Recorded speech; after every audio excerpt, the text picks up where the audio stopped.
Maglilinis ako ng aking kwarto na punong-puno ng galit at damit.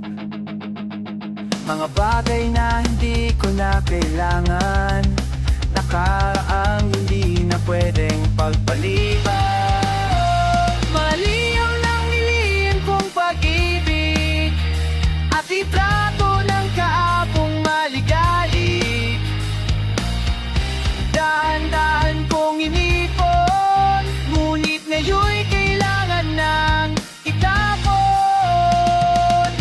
Di ko na kayang mabuhay sa kahapon, kaya mula ngayon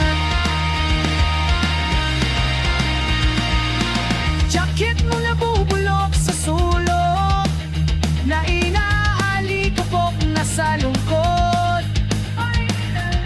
Panyong ilang ulit ng niluwaan, isang patak sa bawat beses na tayo'y nasaktan.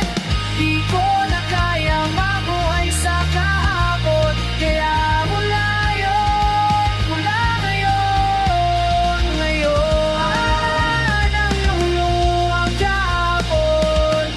Tandaan ko na rin kinakaon, natagpuan ko na ang tunay kong ligaya. Lumabas ako ng kwarto at naroon siya.